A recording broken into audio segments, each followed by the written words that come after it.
Okay, so I said I'd do one about apartment shopping. It's been a nightmare. Me and my friend Laura are trying to get an apartment for next semester, next fall semester, and we started out with a pretty good place. It was pretty expensive, but had everything you'd possibly need. It was like a townhouse, and had your own room, had laundry in the room or in the building, in the townhouse. Um, had a really big kitchen, parking. It's pretty perfect, but only 4 to 5 people could um, rent it together, and 2 of my friends might not be coming back, so that's just me and Laura. So didn't work out. So we started looking in different places. um, we looked in Craigslist. It is sketchy, but we kind of learned by trial and error what to ask and what to email them about, what to say in the email. Because they're not catering, especially for college kids. A lot of them are catering for families. Um, so in the emailing, we had to we had to make sure they knew we were college kids. We needed a 9-month lease because we didn't want to be there during the summer. Um, so flexible lease terms that's what that's called. Um, we wanted the final asking price or what the utilities would average out to be. A lot of places will just tell you the rent and that's it.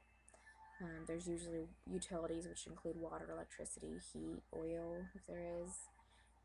And a lot of the times the renters will know the average. So say, oh, it averages out to $7 to $20, or add it all together, it'll be $100 to $120. Um, so it was nice to ask about that. Whether rooms come furnished or unfurnished, that's important. A lot of places came unfurnished, but there's places you can rent furniture, so that's another cost that you have to add. Parking. Parking can be another cost as well. I think we found that it ranged from $20 to $150, so there's really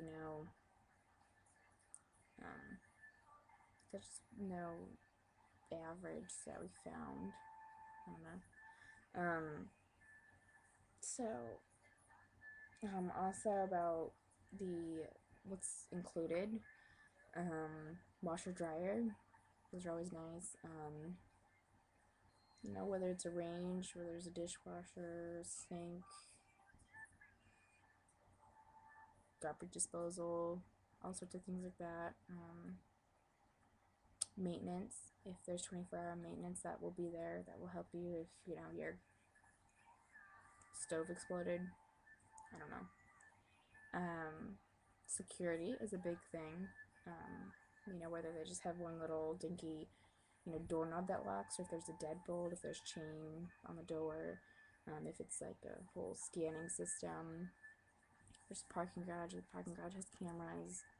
The parking garage is, only for you, or if it's for other people as well. Cable and internet and wireless. Those are important. Those are also an extra fee. A lot of the time there won't be wireless. It's kind of a new thing. So, cable, Ethernet cable is not that bad. Everyone's just used to wireless these days. I don't know. I'm sure there's more things. I just can't remember them. Just always be polite in your message. Don't give out a lot of information. You want to talk. You want to email back and forth a couple times until you exchange, phone numbers and any more than just an email address. Just to say, keep safe. Lease agreements, if it's a formal lease, if it's informal, that kind of stuff. You also have to think about moving in. If you need a truck, if you need, if there's furniture involved, you're going to need a truck of some sort. So if furniture is involved, you personally won't need a truck, hopefully, like a U-Haul or something. You won't need that. I mean, 3 roommates, you guys can split it all, and it won't be that bad. We're personally looking for 2-bedroom apartments because we just want our own place.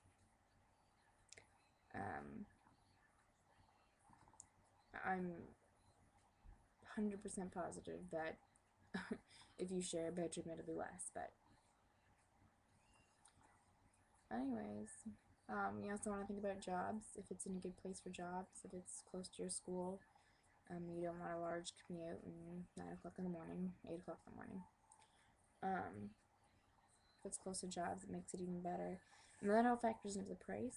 So, if you get a rent that's $200 a month, and it's in the middle of bumfuck wherever, and it's like a 30-minute drive to your school, you're gonna get what the price is.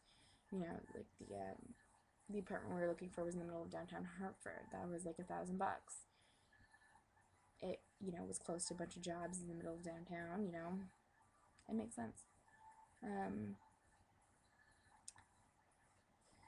Yeah, so that's all I can come up with now. Hasn't really gone very well. We're starting a little bit too early, I've noticed. A lot of places don't know if they'll have vacancies. Tenants are usually required to give a certain amount of waiting period. Like, at a job you give 3 weeks notice, tenants have to give 6 months, depends on per place. So we'll probably look in June. Well, probably not June, July. It's just kind of nerve-wracking because I want to know where I'm going to live. I want to make sure that I have a place.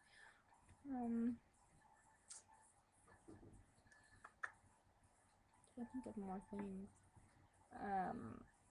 Right now we're looking at places that advertised online on the University of Hartford website. There are people who have houses, maybe they live in a different house and they have this house that they're renting out, and they have people live there. Some people live in the houses and want people to help them with their rent, so they, you get your own room, but you have shared living spaces, which is actually a better deal.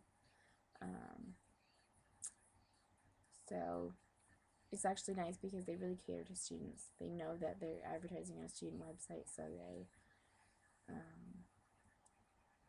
they try and make it so it fits student life. Yep, so that's what I got so far.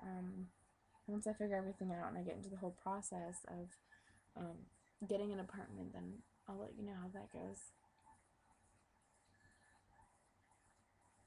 I think that's basically it. Yeah, it's just keep at it. Don't get too frustrated. Don't start too early. And always be curious. Even if they can't help you out, they may be able to tell you different places. They may be able to help you out in the future. You never know. So, alright. Well, thanks for watching again. Bye.